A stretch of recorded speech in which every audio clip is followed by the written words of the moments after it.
அடாடாடாடாடாடா இந்த நாளுக்காக தாங்க நாங்க வெயிட் பண்ணிட்டு இருந்தோம். அதாவது இன்னைக்கான சனிக்கிழமை முதல் ப்ரோமோ போட்டிருக்கிறாங்க.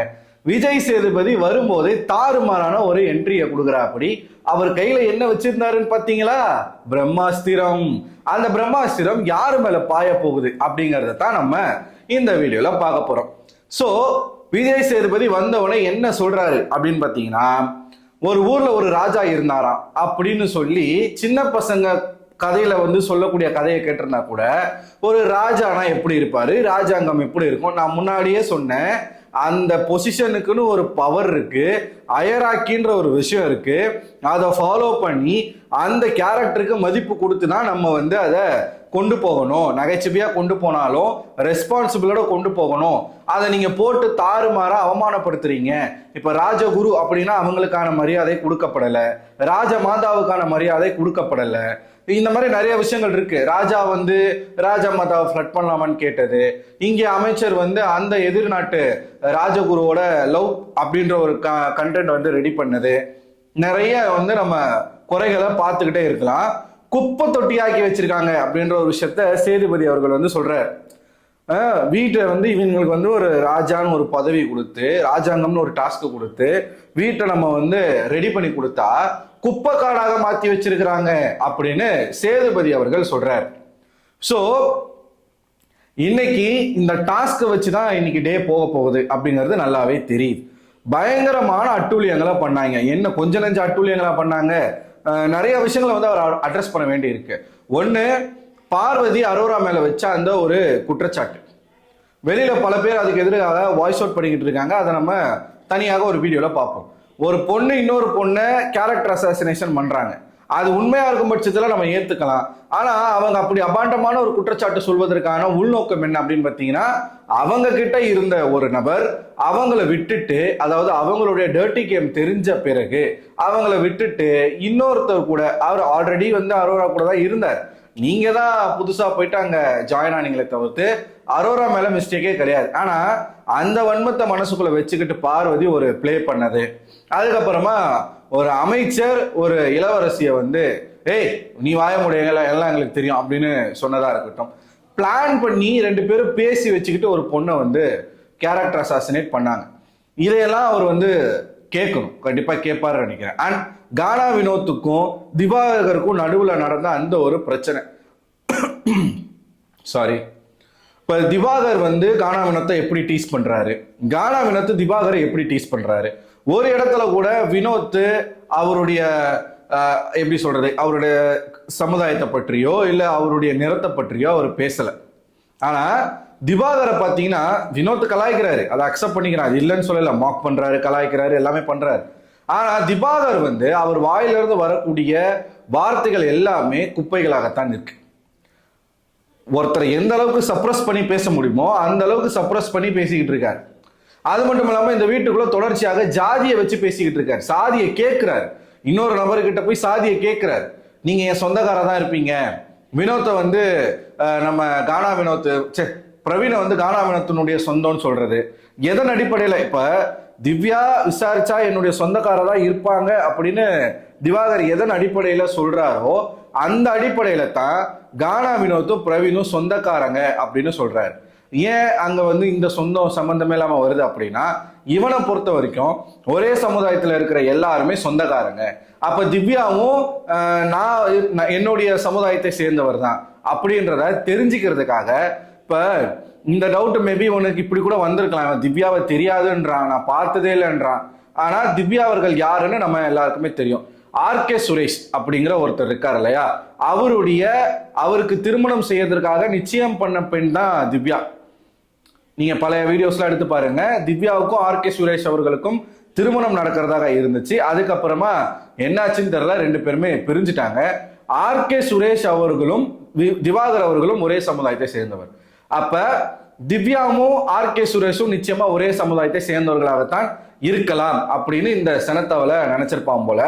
சோ ஆர்கே சுரேஷனுடைய ரெக்கமெண்டேஷன்ல தான் திவாகர் பிக் பாஸ் வீட்டுக்குள்ளே வந்திருக்காரு அப்படிங்கிற ஒரு டாக்கும் இருக்கு.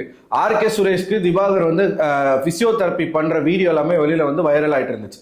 ஸோ அவனுக்கு நல்ல லிங்க் இருக்கு. சினிமா ஃபீல்ட்ல நல்ல லிங்க் இருக்கு. அவன் நடிக்கிறான் அப்படிங்கிறதுனால கிடையாது, சமுதாய ரீதியான லிங்க் வந்து அவனுக்கு இண்டஸ்ட்ரிக்குள்ள இருக்கு. ஓகேவா? அதன் அடிப்படையில இவன் வந்து திவ்யா கிட்ட இந்த மாதிரி பழகுறானோ என்னவோ தெரியல. என்னென்ன வார்த்தைகள் பாருங்க, சின்ன வீடு அப்படிங்கிறது எப்படிப்பட்ட ஒரு வார்த்தை, அதை யாருமே அங்க அஃபென்சிவாவே எடுத்துக்கல.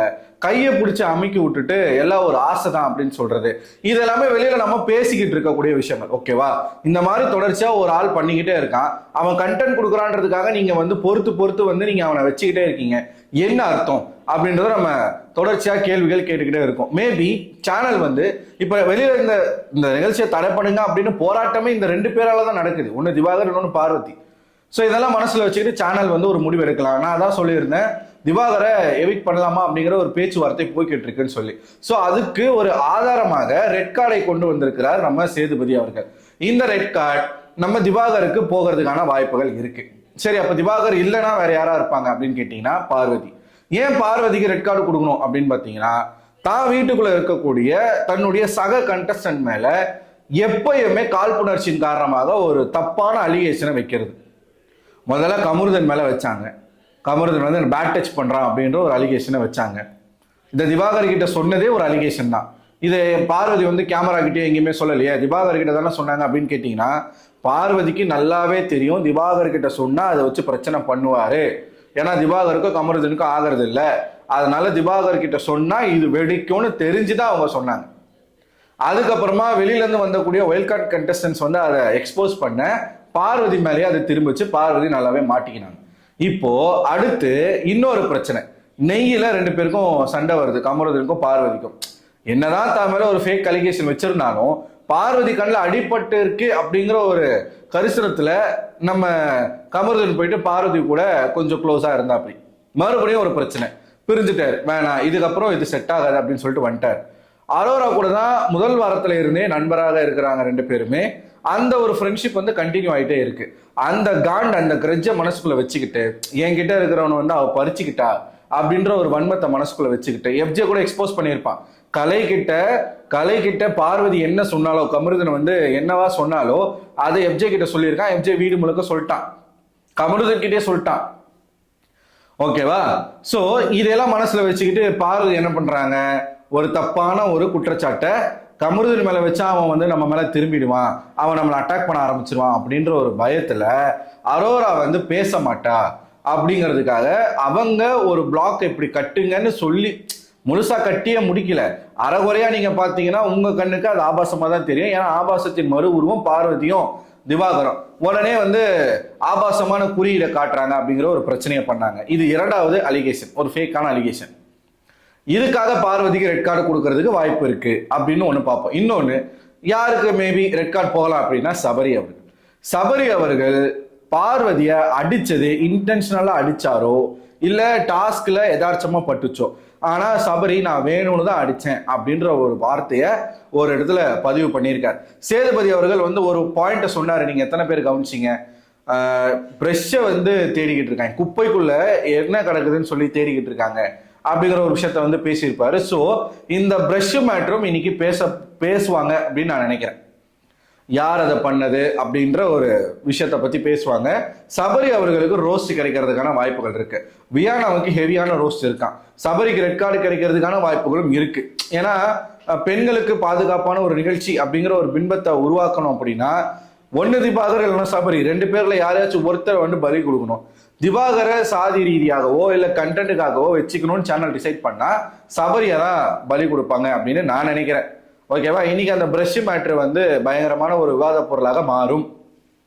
ஸோ இன்னைக்கு இதாங்க நடக்க போகுது. நீங்க என்ன நினைக்கிறீங்க? எனக்கு தெரிஞ்சு திவாகருக்கு ரெட் கார்டு கொடுத்து அனுப்புவதற்கு வாய்ப்புகள் அதிகம் நினைக்கிறேன். ஏன்னா தலைவர் தொக்கா மாட்டியிருக்கா அப்படி. ஸோ நீங்க என்ன நினைக்கிறீங்க? உங்களோட கருத்துக்களை மறக்காம கமெண்ட் பாக்ஸ்ல கமெண்ட் பண்ணுங்க. அடுத்த ஒரு வீடியோல உங்களை சந்திக்கிறேன். அதுவரை உங்களிடமிருந்து விடைபெறுவது நான் அரவிந்தன்.